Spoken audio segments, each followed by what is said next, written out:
Ministro Gilmar, apareceu o ministro Gilmar, mas que prazer. Mas olha... Prazer, Datena, tudo bem? É impressionante como eu tenho algumas surpresas interessantes, viu? Porque a gente está tentando marcar essa entrevista com o ministro há algum tempo, e o ministro parece que espera eu sair aí da emissora, e dá a impressão, ministro, que eu trabalho pra caramba, o senhor também, mas sabe o que dá a impressão? Dá a impressão que eu vivo na praia, que a última vez que eu entrevistei o senhor, eu estava no litoral de São Paulo. Agora, você vê, Datena, e hoje... Trabalhei Natal, tudo e tal, e agora de repente eu estou na praia de novo, dá a impressão que o Datena está sempre na praia quando entrevista o ministro. E eu estou em Lisboa, Ah, está em Lisboa. Eu acho que o senhor da outra vez também estava em Lisboa. Não pode ser. Não deve ser mera coincidência, deve ser o alinhamento dos astros. A última vez eu estava no litoral de São Paulo, o senhor estava em Lisboa, agora eu estou em Florianópolis, o senhor está em Lisboa também. Ministro Gilmar, mas o senhor tem gerado uma série de polêmicas, né, em relação às suas decisões lá no Supremo, exatamente porque o senhor tem uma formação no direito alemão que prega quase que as pessoas têm que se reportar à justiça, elas não podem deixar de se reportar à justiça, mas têm que se reportar à justiça em liberdade. O que o povão não entende muito é que, de repente, figuras que andam comprometendo a estabilidade do Brasil, gente que mete a mão no dinheiro do povo, no dinheiro público, de repente o senhor vai lá e dá um habeas corpus. Então tem aquela frase, olha, se prendeu o Gilmar solta. Mas eu fiz não foi uma defesa que eu fiz do senhor. Eu apenas expliquei por que o senhor chega à conclusão do habeas corpus. O senhor já me disse aqui na Rádio Bandeirantes que, pela sua formação, o sujeito que depende do habeas corpus, ele está dentro do problema. Quem está de fora não analisa o problema que se acontecesse com ele. Então, essa sua formação ajuda muito a ter uma perspectiva mais libertária. O que o povo não entende, eu gostaria que o senhor explicasse, é muito importante isso. Porque o Datena, você essa história acompanha... de soltar o barata, soltar o fulano, soltar o ciclano, como é que é essa história, ministro Gilmar? Datena, você acompanha o processo penal brasileiro há muito tempo. Houve uma época, antes dessas múltiplas reformas, em que se dizia que a instrução do réu preso, a instrução criminal do réu preso tinha que terminar em 81 dias. Portanto, havia uma certa marcação. Esse tempo foi ficando, na verdade, cada vez mais alargado por conta do acúmulo das ações na justiça. Mas veja que a marca para que alguém ficasse preso, portanto, que houvesse sentença, era 81 dias.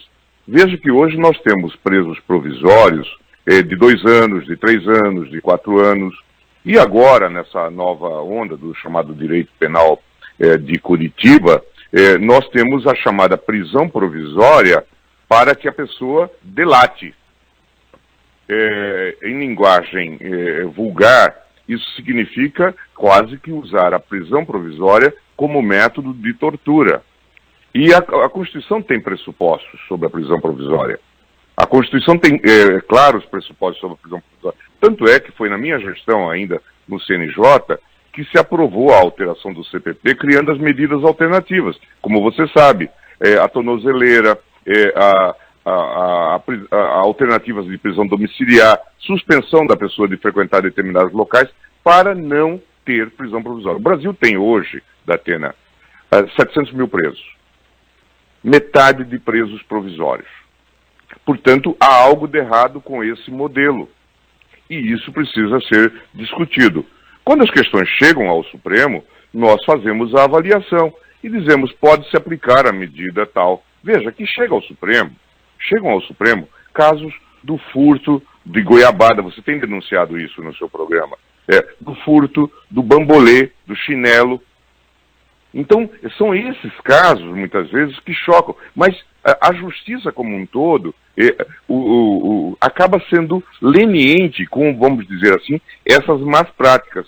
E, nos últimos anos, passou-se a usar a prisão provisória como um tipo simbólico. Nós estamos combatendo a impunidade.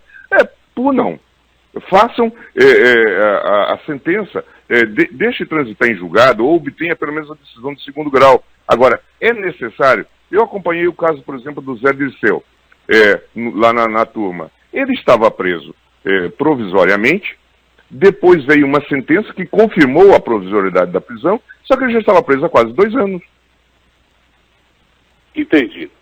Mas desse princípio libertário que eu estou entendendo o que o senhor quer dizer, de repente são colocadas nas ruas pessoas extremamente polêmicas e que há indícios graves de corrupção contra o Estado brasileiro, um Estado que carece muito de uma saúde pública que atenda ao povo, que carece muito de uma segurança pública que atenda ao povo, e que essa gente é bem responsável por isso, por meter a mão no dinheiro do povo. O que eu gostaria que o senhor explicasse para esse povo que está nos ouvindo e que não entende essas suas decisões, com o objetivo de beneficiar a maioria, que é assim que o direito tem que ver, o direito tem que ser cego, algumas dessas figuras polêmicas e que a gente tem quase certeza que cometeram crimes graves contra o Brasil, são colocadas na rua, dando uma espécie, uma sensação de impunidade, ministro Gilmar. Não, na verdade, nós temos que examinar os pressupostos de prisão provisória como um todo. E nós libertamos hoje, por exemplo, às vezes, aquele pequeno avião que faz o tráfico de drogas, a mãe de família que às vezes se envolve com tráfico. Só que, em geral, e aí eu vou ser um pouco cáustico com a sua profissão, Datena, é o seguinte, uma colega de vocês, certa feita, me perguntou, uma colega ilustre de vocês me perguntou, por que vocês libertam, vocês dizem que libertam presos pobres e nós não sabemos? Eu disse, por quê? Porque vocês, jornalistas, gostam de ricos, vocês não gostam de pobres. Foi uma piada, foi uma butade. Mas, em geral, a notícia sobre o habeas corpus do pobre não sai no jornal. Mas nós estamos todo dia dando esses habeas corpus. A minha turma, que é a segunda turma, que aparentemente é a turma mais liberal do Supremo, liberta pelo menos 40%, defere pelo menos 40% dos habeas corpus, todo dia tem casos de gente muito pobre. Agora, as pessoas não sabem disso. Isso não vem ao público. Isso não vem ao público. Por outro lado, o que acontece com essa generalização da prisão provisória? Essa combinação, muitas vezes, de Polícia Federal, Ministério Público e juiz. Isso vai gerar um modelo, e mídia, claro, porque isso precisa de apoio da mídia, como os nossos profetas de Curitiba têm nos ensinado. Né? Sem o apoio da mídia, a gente não constrói o Estado autoritário que nós queremos. Né? Então, nesse modelo, sem o apoio da mídia, portanto, não daria isso, por isso que precisam passar coisas para a mídia e tudo mais. O que acontece? Você vai criando um modelo autoritário. E esse modelo autoritário vai afetar ainda mais a vida desse cidadão que hoje está batendo palmas. Por quê? Porque toda hora você tem invasão de casa. O que são as conduções coercitivas, Datena? Se não, na verdade, uma prisão para investigação que a Constituição não permite. Mas isso passou a ser normalizado. E tudo isso estava sendo aceito. Tomei a decisão no final do ano, por quê? Não foi porque voluntaristicamente eu queria. Porque o processo entrou em pauta 2 vezes no Supremo, não foi chamado e ficou sem pronunciamento. No final do ano veio a OAB e o PT e pediram novamente a decisão. Estranhamente, veja você, depois da decisão a OAB não deu uma palavra. Veja o estado de coisa que nós estamos vivendo. A OAB é a autora da ação. Ela pediu agora a antecipação tutelar e depois não dá uma palavra em defesa da decisão. Ministro Gilmar, mas com o pretexto de você tornar o direito mais justo, né? Porque esse é o princípio de quem aplica a pena, e eu não queria jamais estar na posição de quem aplica a pena, com o objetivo claro de você não promover um linchamento público, que é o que o senhor praticamente está dizendo que está acontecendo no Brasil, transformando o país num Estado autoritário. Com esse pretexto, você não acaba arriscando dar liberdade para quem não merece e dá essa sensação de que existe impunidade e até, ministro, eu tenho liberdade para falar isso com o senhor, pelo grau de inteligência que o senhor tem, e eu respeito isso muito, e defendi essa tese, até se expor de uma forma definitiva. O senhor que é um ministro do Supremo, e ministros do Supremo são pessoas notáveis e assim têm que ser respeitadas. O senhor foi chamado de corrupto por algumas pessoas aí, dizendo que está liberando gente que recebeu dinheiro. Eu até fiz uma defesa, óbvio que o senhor não me pediu isso. Falei, não, o ministro pode errar, às vezes, da forma de aplicação, exatamente pelas colocações que ele faz. Talvez não estejam bem explicadas essas colocações, mas são à luz da lei. Ele não ia cometer o absurdo de soltar pessoas para receber dinheiro e ser acusado de corrupto e se colocar numa situação difícil. Mas eu me sentiria muito desconfortável se tivesse que tomar essas decisões. Por isso não tenho competência, nem sou ministro do Supremo. Mas como é que o senhor recebe esse tipo de acusação? O senhor sabe que isso tem acontecido, ministro. Datena, ainda hoje a Polícia Federal está abrindo um inquérito quanto ao juiz que fez essas declarações. Mas isso eu acho que tem um pouco a ver, inclusive com a responsabilidade, de novo, de vocês, da mídia. Não estou falando de você, obviamente, você sabe bem disso, a nossa relação permite ser... vocês, na verdade, bateram palma para maluco dançar, vamos dizer, para usar a expressão. Vocês incentivaram pessoas que não tinham a menor qualificação. Esse caso, por exemplo, de Campos, é um caso engraçado. Uma briga lá da magistratura, do Ministério Público com forças políticas locais. E isso se convolou, na verdade, num grande case para personagens menores da história. Mas isso passou a dar prestígio para pessoas que não existem no contexto geral. Você vê, é um juiz que já se envolveu em briga de boate com arma, que já prendeu guarda municipal e que agora vem acusar um ministro do Supremo porque decidiu contra a sua decisão. Quer dizer, é esse ambiente que se criou no Brasil, um tipo de verdadeiro fascismo. Quem decide contra as expectativas dessa gente, que está muito apoiada num tipo de mídia que se construiu, tem que ter algum tipo de desvio. Eles não é? Quer dizer, é muito engraçado isso. Não é? É muito engraçado isso, mas vocês têm que fazer uma autocrítica, a mídia tem que fazer uma autocrítica, porque bateu palma para maluco dançar. E criou-se também um tipo de direito penal, vamos chamar assim, a látere. Veja, por exemplo, as delações premiadas. Você se lembra que o Procurador-Geral da República, Janot, pediu a prisão de Sarney, do presidente do Congresso, Renan, e do Jucá, por conta daquela fita, daquela gravação do Sérgio Machado, prisão preventiva. Você sabe qual foi o resultado agora do inquérito? Qual foi? A absolvição deles todos. Imagine se o ministro Teori tivesse mandado prendê-los.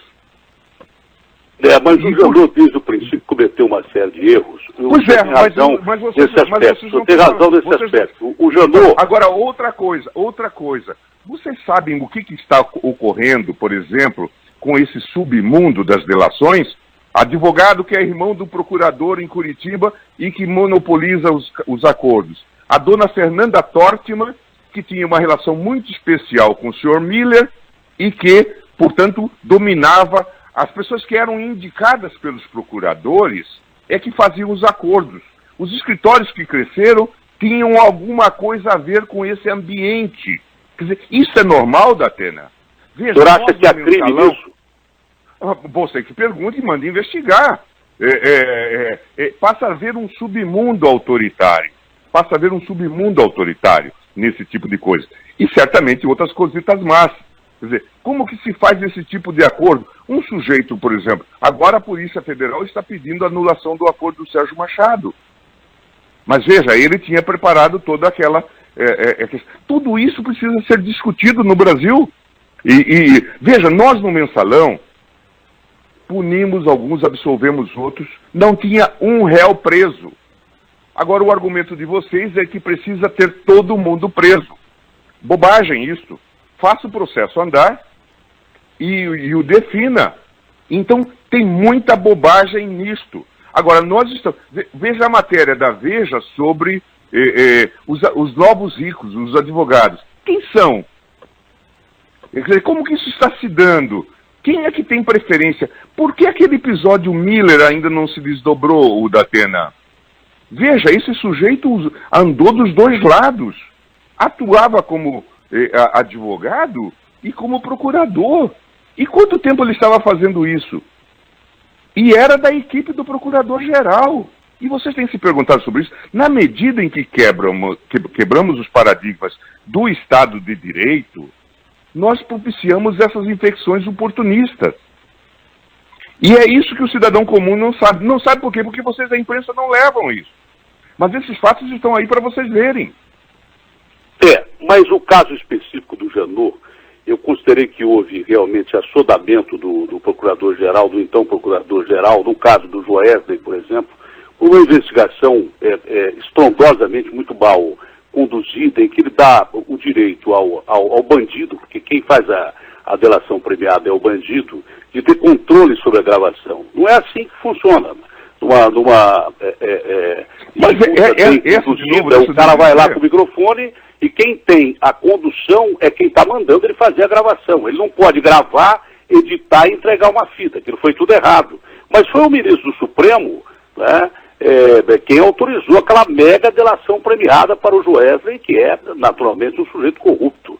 Né? Então, está tudo errado desde o princípio nesse aspecto. O que eu estou querendo entender, e que é importante o senhor passar isso para as pessoas que estão ouvindo, mesmo porque há alguma dificuldade, não só da imprensa passar essa informação, mas das pessoas entenderem, que o senhor diz que o sujeito que está solto, ele não está livre, ele pode ser condenado a qualquer momento, claro, e quando houver um motivo para prendê-lo, que ele vá para a cadeia, é isso? Isso. Quer dizer, e que se estabeleçam as restrições. Agora, quando se diz que se quer prender para obter a delação, como muitos já confessaram, aí está se usando a prisão provisória para outro objetivo que a Constituição não permite. Aí vão fazer Constituição na Venezuela. Você entendeu? Quer dizer, agora, um outro ponto para o qual vocês não têm prestado atenção. Quer dizer, na medida em que a gente coloca esse ovo da serpente, e a gente sabe bem, você tem falado muito da Alemanha, e a Alemanha teve esse problema, e quando a gente coloca esse ovo da serpente, nós passamos a alimentar esse tipo de fenômeno, quer dizer, que não vai atingir políticos. Hoje eu estou batendo palma porque é o corrupto A ou o corrupto B. Nós já vimos esse filme, não faz muito tempo. Eu participei, foi na minha gestão, 2008, 2010, presidente do Supremo, do caso Satyagraha. Você se lembra? Prisão Daniel Dantas. Quem que resultou condenado naquele caso é um fugitivo hoje da justiça, Protógenes. Que era o delegado que conduziu a operação. Nós estamos nos acostumando e nos esquecendo desses episódios. As operações todas, elas têm que seguir o paradigma do devido processo legal. Tem que parar com essa coisa de heroísmo. Os investigadores heróis e coisas. Bobagem. Cumpram o seu papel. Façam bem o seu papel. E parem de querer reescrever direito penal, sabe? Ou mimetizar direito americano que não tem nada a ver conosco e que não faz isso. Aplicar pena sem juiz, como estavam fazendo. E o Supremo errou. Errou por quê? Porque, na verdade, deu curso a esse populismo judicial. Por isso que referendou coisas. Aquele referendo do caso do Joesley vai entrar entre os nossos graves erros judiciários. Porque em seguida veio a confissão de que tudo aquilo era uma marmota, feita pelos próprios. O pior naquele episódio é que o fato da fraude foi descoberto não porque a justiça atuou, mas porque eles próprios se gravaram. Quer dizer, um grande vexame institucional. Nesse caso, até Deus foi brasileiro. Quando o senhor diz que quem está operando a Lava Jato, né, os senhores promotores lá de Curitiba, os senhores juízes de Curitiba, que estão operando a Lava Jato, aparecem demais, né, querem aparecer demais, o Supremo também não está muito exposto por algumas decisões, ministro Gilmar? É inevitável. O Supremo é Supremo e toma decisões com um âmbito nacional. Agora, obviamente que, e veja, eu quando critico a Lava Jato, eu reconheço o importante trabalho de investigação que foi realizado. E as revelações que foram feitas da sistêmica corrupção que se instalou no sistema político. Mas nem por isso eu valido qualquer prática autoritária vinda de qualquer dessas pessoas. Todos eles estão submetidos à lei. Estado de Direito, nós já falamos aqui, Datena, significa submissão à lei. Submissão à lei. Inexistência de soberanos. Quando passa a existir soberano, E nós passamos a ter procuradores soberanos, juízes soberanos, que não podiam ser criticados. Veja, esse episódio agora, quer dizer, não se pode hoje, um ministro do Supremo não pode cassar uma decisão de um juiz, porque pode ser acusado de corrupto. Por quê? Porque vocês criaram essa premissa. Vocês bateram, não estou falando de você, mas a mídia bateu palma para maluco dançar. E apareceu maluco para dançar. Sei, mas quando o senhor solta uma figura polêmica, como o Barata, por exemplo, concede o habeas corpus ao Barata, isso não fica bem explicado? Isso não foi bem explicado pela imprensa, ou o senhor que aplicou o habeas corpus, ou que deu o direito ao habeas corpus, na verdade, a uma figura como o Barata não explicou bem? Não, isso é um diálogo muito difícil de se fazer. A mídia teria que ter mediação e teria que ter pessoas alfabetizadas acompanhando o processo judicial. Porque é preciso entender o processo judicial. Nós tivemos um caso aí, de São Paulo, que você conhece, de um juiz que foi acusado de ter dólares no Afeganistão. E foi, inclusive, denunciado, e a denúncia foi recebida pelo Tribunal Regional de São Paulo. Depois nós é que trancamos o inquérito.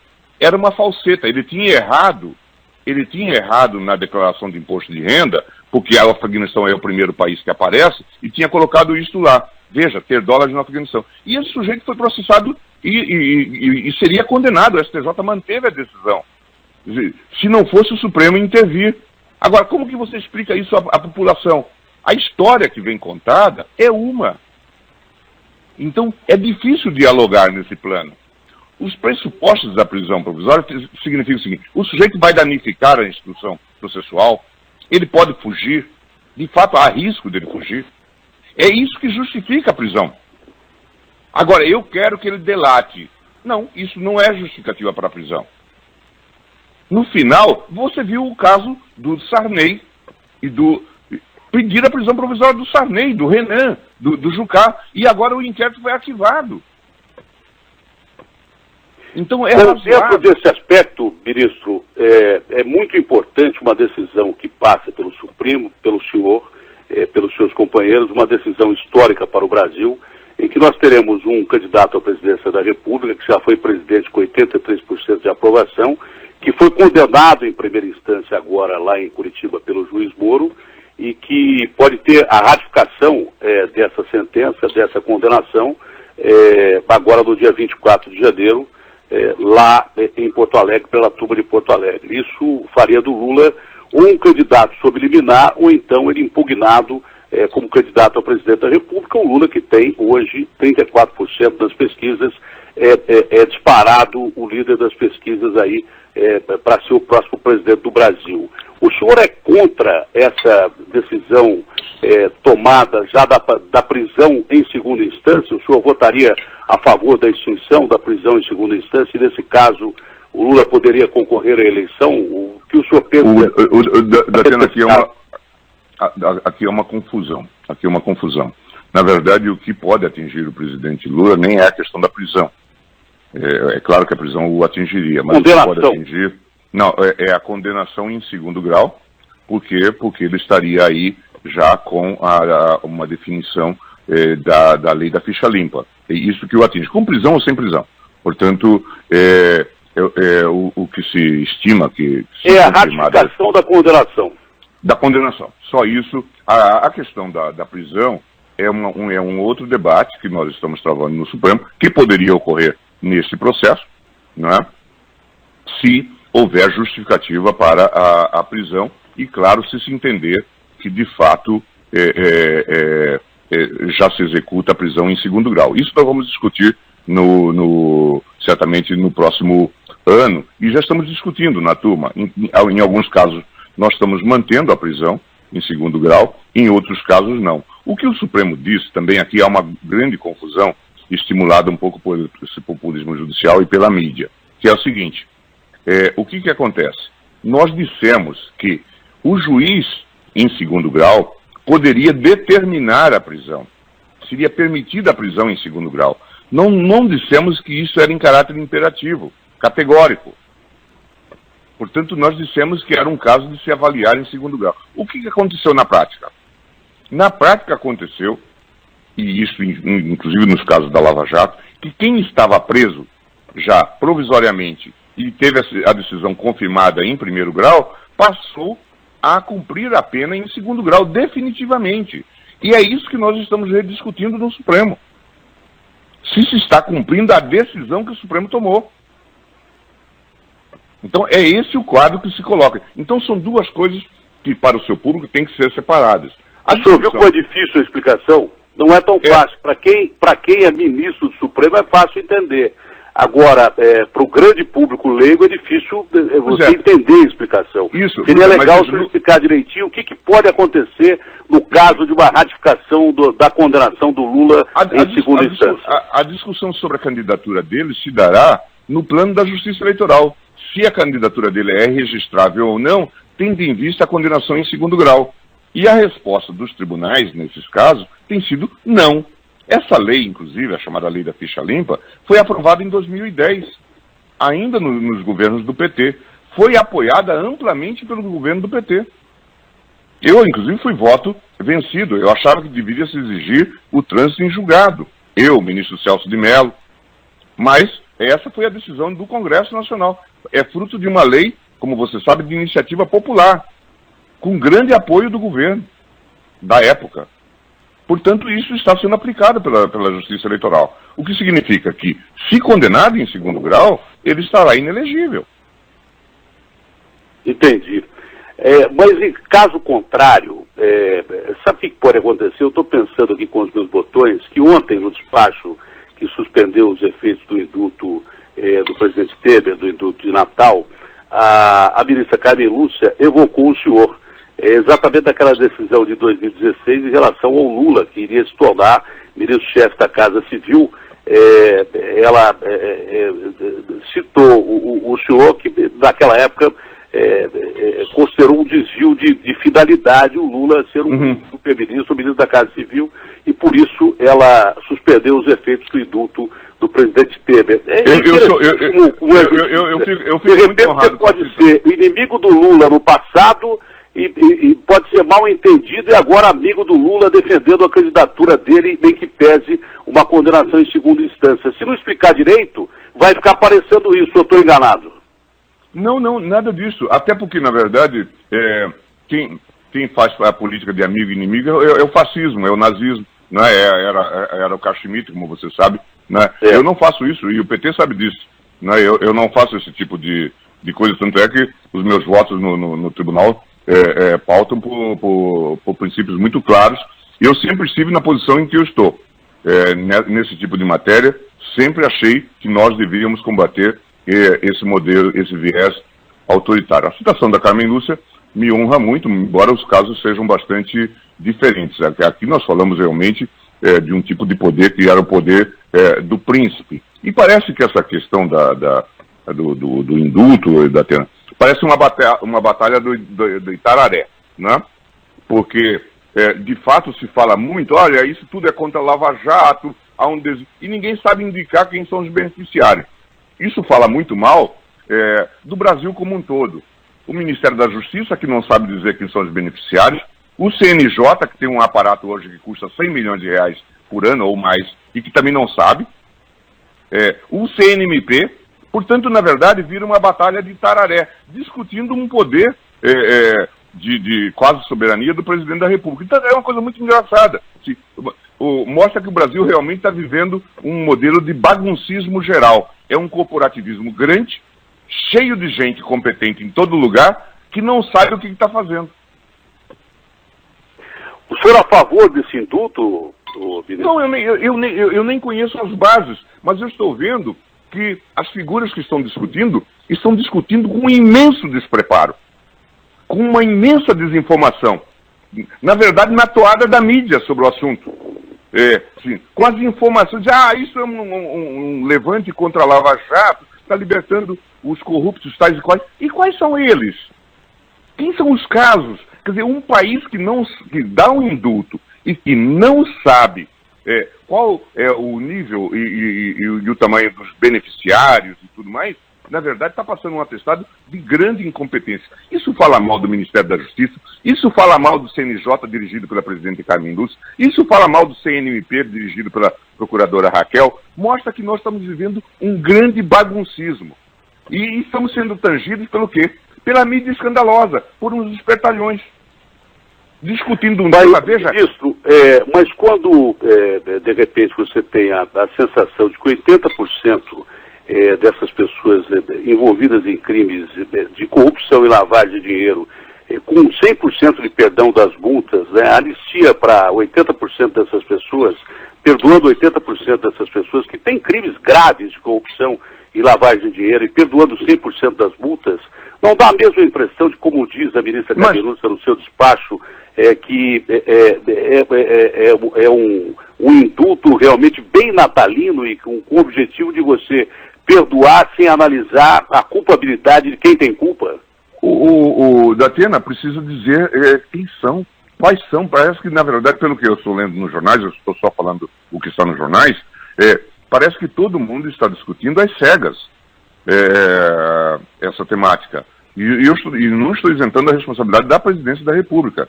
Eu vi o ministro da Justiça falando e dizer, não, isso faz parte de uma política. Mas que política?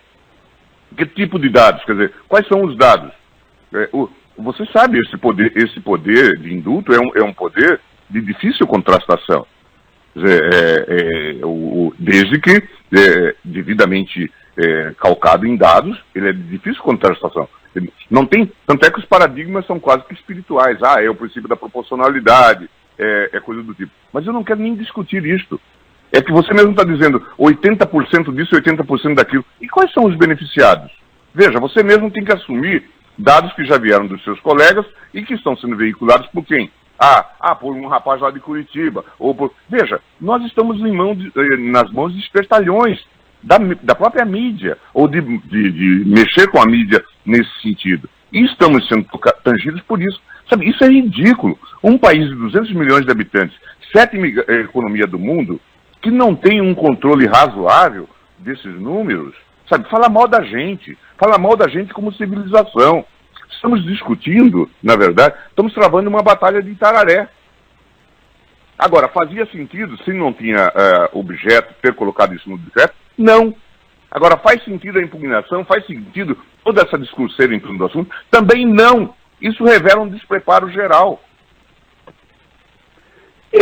Por exemplo, a procuradora Raquel Dodge, literalmente, ela disse que o ato administrativo baixado por Temer, a pretexto de manter a tradição de conceder indulto natalino a presos, esvaziou a jurisdição penal, negou o prosseguimento e finalização de ações penais em curso e privilegiou benefícios que diluem o processo penal. Eu estou citando literalmente, porque aqui não é a imprensa que está falando. E a ministra Cabelussa encampou isso aqui, ministro. Isso é uma petição de princípio. Precisa ser demonstrado. Não é? E vocês mesmos estão dizendo que não se consegue encontrar um beneficiário dessa norma. Ora, se não se encontra, vocês mesmos na imprensa estão publicando. Então, é uma batalha de Itararé. Agora, isso faz bem a quem? Eu acho que há muitas mãos no Brasil que estão precisando de uma bandeira. E aí, qualquer folha vira bandeira para eles. Ministro, o senhor diz que tem muito preso no Brasil. Na minha opinião, devia ter mais cadeia, mas desde que o sistema penitenciário funcionasse, porque o sistema penitenciário também é um entrave à aplicação da pena, porque os princípios básicos da pena no Brasil são jogados na lata do lixo. Né? Por exemplo, a recuperação de um réu nesse sistema penitenciário, onde 80% dos presos estão armados e ligados à PCC ou esse tipo de facção, né? Você não recupera ninguém no sistema penitenciário. Com certeza não, e você conhece bem, Datena, nós temos 360 mil presos, 360 mil vagas para 700 mil presos. Só isso já conta uma história. E outra coisa que eu estou muito à vontade nisto, quando você fala dos habeas corpus, e você conhece bem esse meu trabalho, eu, presidente do CNJ, fui cadeia a cadeia no Brasil, verifiquei excesso. Na época, libertamos mais de 22 mil pessoas do mutirão carcerário. Eu instalei o começar de novo, com apoio de governadores, de prefeitos e tudo mais. Até hoje tem 5 presos, ex-presos, no meu gabinete, trabalhando. Portanto, eu falo com a autoridade de quem fez. Eu não faço o socialismo do Leblon, não. Eu, na verdade, botei a mão na massa e fiz a coisa funcionar. E mostrei que era possível. Eu enfrentei corporações como o AB, e a Defensoria tentando instalar a advocacia voluntária, porque falta advogados para essa gente. Portanto, eu falo com a autoridade de quem trata do tema com seriedade e que quando teve a oportunidade de tratar do tema e de fazer, fez. Portanto, eu não... o Gilmar cuida de presos ricos. Não, eu cuido de presos ricos e de presos pobres. Quem gosta de preso rico é jornalista. O senhor acha que há uma perseguição mesmo por parte da imprensa em relação ao senhor? E o senhor sempre foi de briga e está pretendendo manter essa briga aberta, mesmo porque não deve ser legal você pegar e ler qualquer coisa, por exemplo, o ministro Gilmar Mendes é tido hoje como o ministro das celas abertas, abre a porta e deixa sair. Isso não deve pegar legal. Eu, quando leio uma crítica, mesmo que ela seja construtiva, eu não me sinto muito à vontade. O senhor como é que se sente, ministro? Eu me sinto bem, porque eu me preparei para esse papel antimajoritário. Ainda ontem, estava lendo aqui em Portugal o livro do Scalia, um juiz falecido nos Estados Unidos, um juiz importante da Suprema Corte, e ele dizia assim, a minha popularidade baixa se explica porque eu sempre disse as coisas certas no momento errado. E talvez seja o meu caso. Né? Então, e eu vou continuar dizendo isso. Né? E os fatos me confirmam, eu até digo, eu sou mau profeta. O senhor chegou a querer afirmar, pelo que eu entendi, o senhor chegou a querer afirmar que pode analisar que tem errado em alguma das suas decisões? Não. Ou eu estou enganado? Não. Eu acho que estou certo. Veja, eu decidi, no caso, por exemplo, do Satyagraha, Ministro, essa história de falar que eu acho que estou certo já é um princípio da dúvida. Não, estou certo, sim. Estou certo. Tanto é que as minhas decisões sempre foram confirmadas. Você não tem um caso que não foi confirmado. Diferentemente de outros casos, veja, todas as minhas decisões foram respaldadas pela turma. Você fala, o caso Barata. O caso Barata foi confirmado na turma. Depois tentaram fazer uma manobra para descumprir a decisão, e aí realmente eu não afasto um passo das minhas posições. Não vou permitir que qualquer juiz, o mais importante que seja, tente manipular a jurisdição do Supremo Tribunal Federal. Se tentar descumprir a decisão do Supremo Tribunal Federal, seja minha, seja de outro colega, eu vou me pronunciar no sentido contrário. Eu sei que hoje vocês acham isso normal. Até que a crise bata as portas de vocês, que vai bater. Se essa onda autoritária continuar, vai bater a porta de vocês, não se esqueça. Vocês mesmos já foram vítimas disso. Lá em Curitiba mesmo, juízes entraram com ação contra um jornal. Por quê? Porque o jornal publicava vencimentos de juízes. Só que as ações eram individualizadas. E quem decide a ação é o juiz.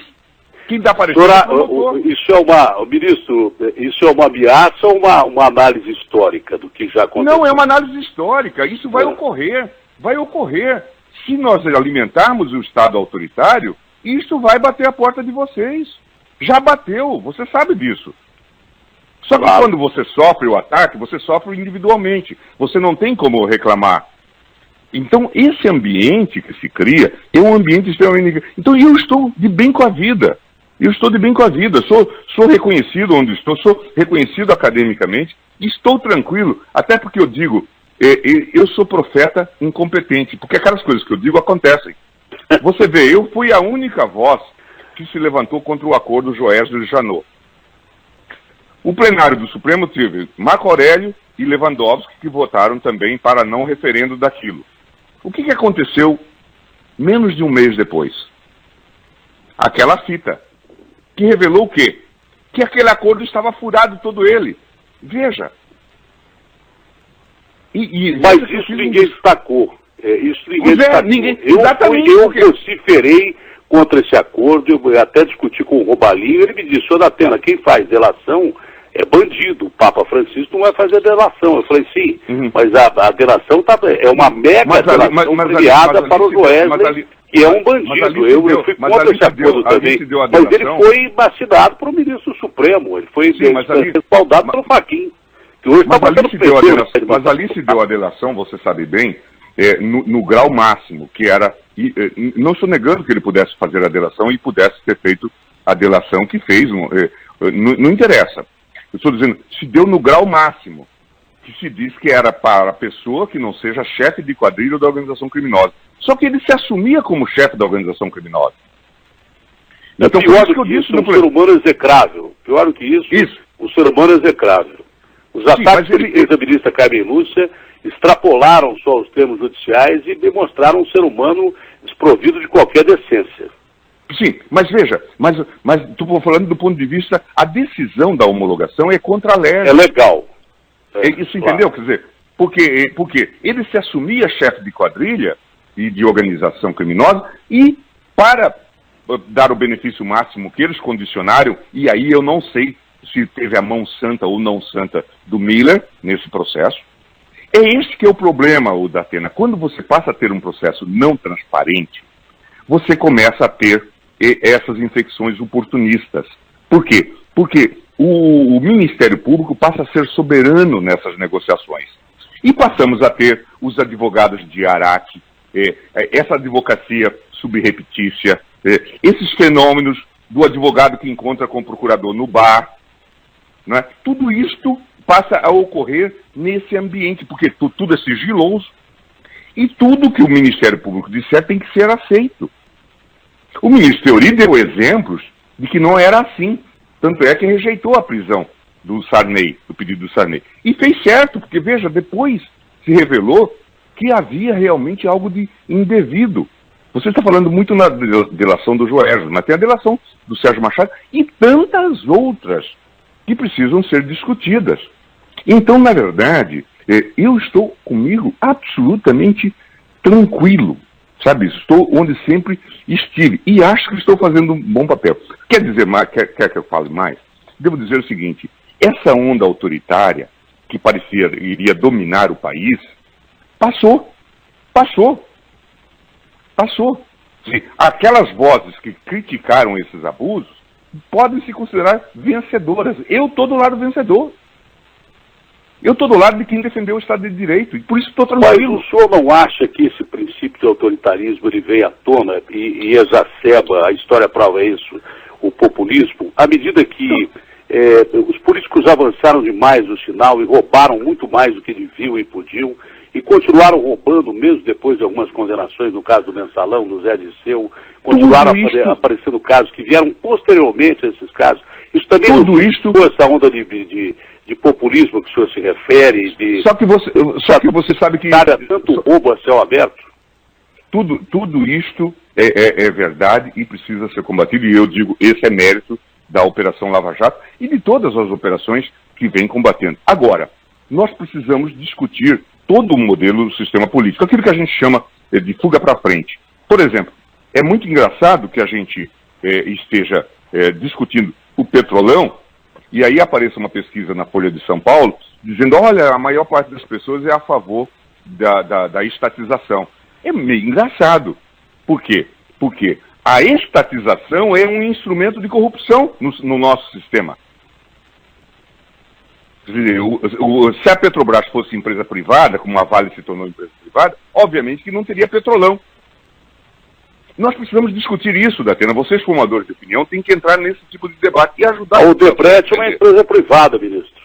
Sim, mas ela precisava de ter contrato com a Petrobras. Nos contratos que ela tem com a Vale não se provou corrupção. Entendi. Ministro, eu acho que o senhor está lembrando aí dos princípios aí da Revolução Francesa, em que o cara que cortou a cabeça hoje pode ter a cabeça cortada amanhã.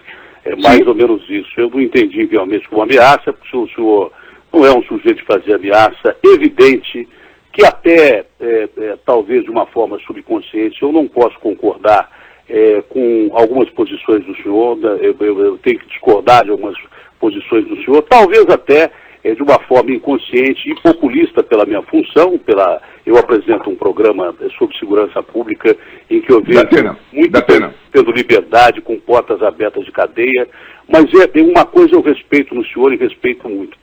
Primeiro, pelos seus conhecimentos, notáveis conhecimentos, isso é inegável, e segundo, pela sua coragem de ir na contramão da história, porque fazer parte do rebanho é muito fácil, mandar prender quem merece ser preso é fácil. Contestar a prisão de quem merece ser preso e dizer publicamente que o sujeito está na rua, mas ele pode ser condenado, e aí quando ele for condenado com todos os devidos recursos esgotados, aí sim ele vai para a cadeia, eu acho que isso é um ato de coragem. Então eu posso não concordar com o senhor em várias posições, mas quero dizer que eu respeito não só o seu conhecimento, mas também a sua coragem. Isso eu jamais vou deixar de respeitar. Sou antagônico em relação a algumas posições que o senhor toma, talvez até de uma forma subconsciente, e talvez amanhã eu faça meia-culpa a esse respeito, mas respeito a sua coragem por se colocar contra uma onda que é muito fácil de você surfar dessa onda, viu, ministro?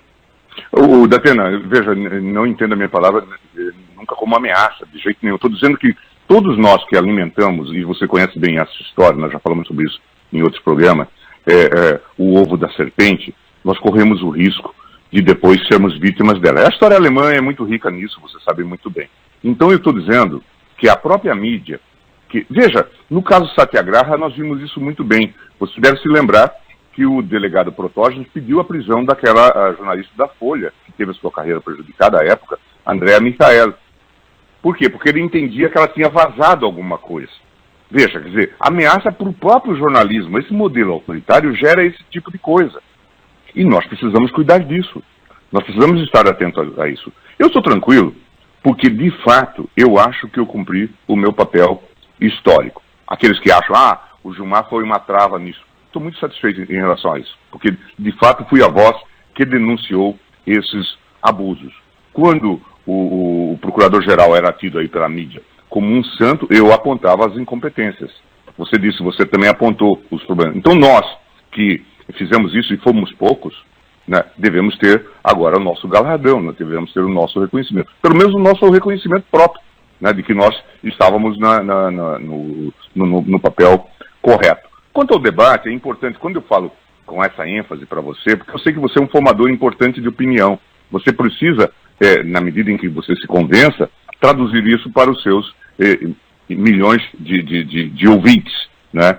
E de espectadores e tudo mais. Portanto, por isso que eu não estaria conversando com você se não reconhecesse a sua seriedade. Ministro, é um prazer conversar com o senhor, falar de assuntos polêmicos. A gente está muito preocupado com a sequência da história do Brasil, o que é que nós vamos ter do Brasil do futuro, nós estamos virando o ano. O senhor espera o que para o ano que vem, ministro, em termos de que o país saia dessa crise que está? O senhor espera que a Lava Jato continue, que ela fique pelo meio do caminho? O que o senhor espera do país, ministro Gilmar? Datena, eu acho que eu sou relativamente otimista quanto à fortaleza institucional do Brasil. O Brasil passou por vários testes ao longo desses anos. Nós vamos estar completando 30 anos da Constituição e eu espero num quadro de absoluta normalidade institucional. Aqui ou acolá nós passamos por problemas, enfrentamos